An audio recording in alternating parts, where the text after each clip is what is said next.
Welcome to worship at Bethel United Church of Christ.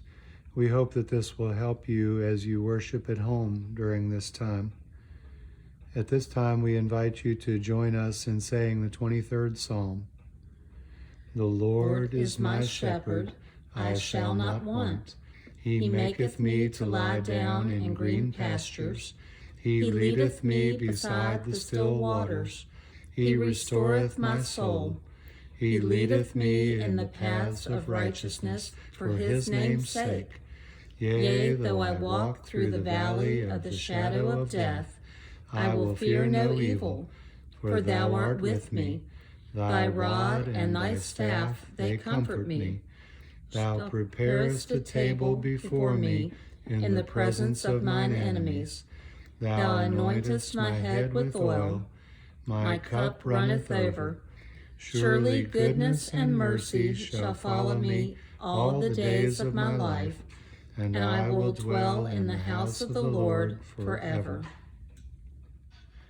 And now we'll sing "Open My Eyes That I May See."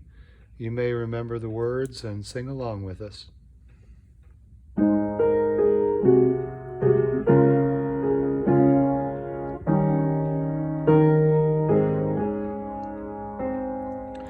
Open my eyes that I may see glimpses of truth thou hast for me.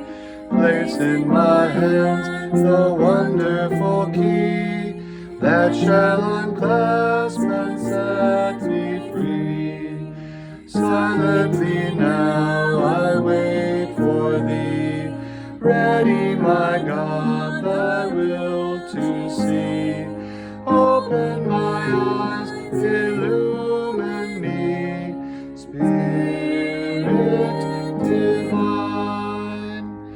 Open my ears that I may hear voices of truth thou sendest clear.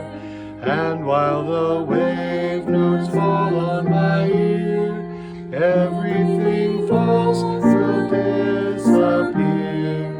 Silently now I wait for thee, ready, my God, thy will to see. Open my ears, illumine me, Spirit divine.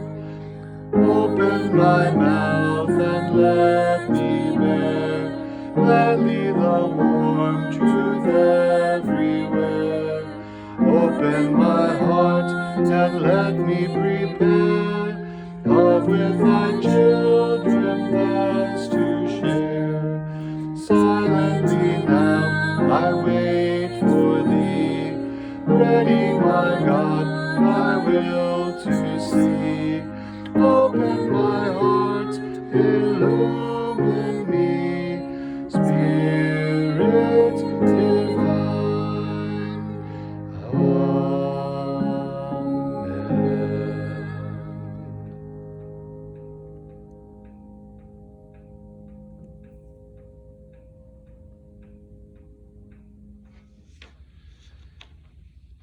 Now we'll have a reading from John chapter 9, and I hope that you can take your imagination back to the land of Palestine 2,000 years ago.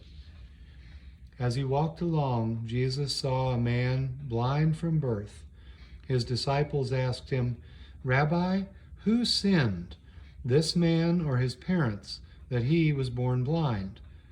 Jesus answered, "Neither this man nor his parents sinned. He was born blind so that God's works might be revealed in him. We must work the works of him who sent me while it is day. Night is coming when no one can work. As long as I am in the world, I am the light of the world." And when he had said this, he spat on the ground and made mud with the saliva and spread the mud on the man's eyes, saying to him, "Go, wash in the pool of Siloam."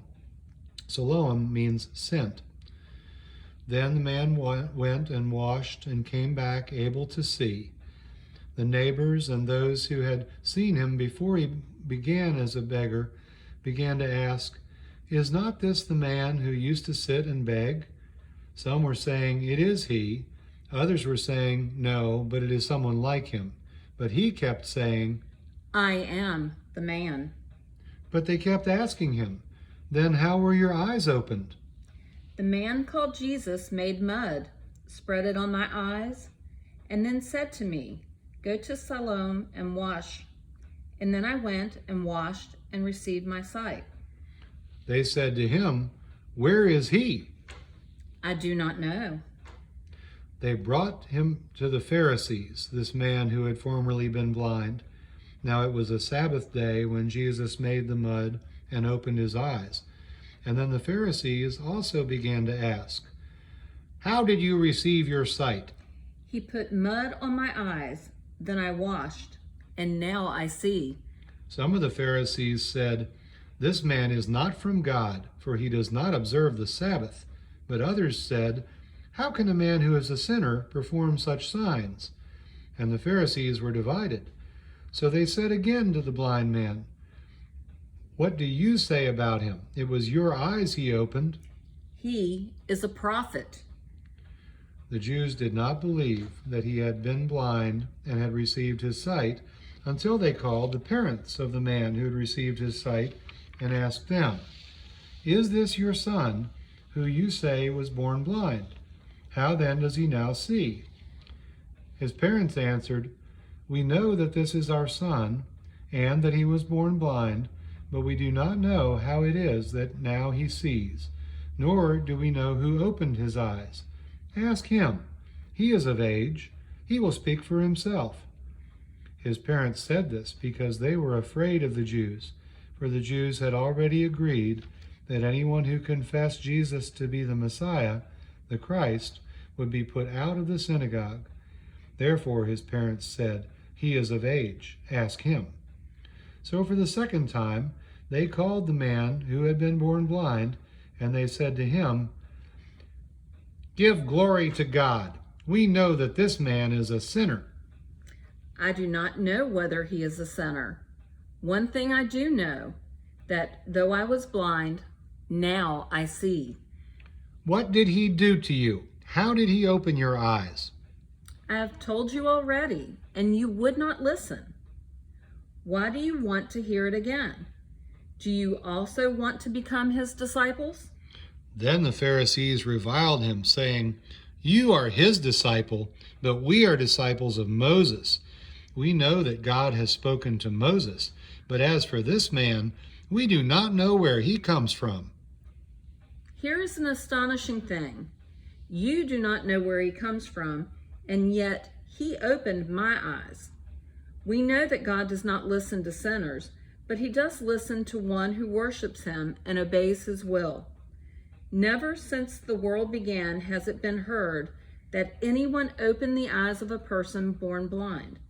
If this man were not from God, he could do nothing. But the Pharisees said, "You are born entirely in sins, and are you trying to teach us?" And they threw him out. Jesus heard that they had thrown him out, and when he found him, he said, "Do you believe in the Son of Man?" And who is he, sir? Tell me so that I may believe in him. "You have seen him, and the one speaking with you is he." Lord, I believe. And he worshipped him. Jesus said to his disciples, "I came into this world for judgment, so that those who do not see may see, and those who do see may become blind." But some of the Pharisees near him heard this and said to him, "Surely we are not blind, are we?" And Jesus replied, "If you were blind, you would not have sin. But now that you say, 'We see,' your sin remains."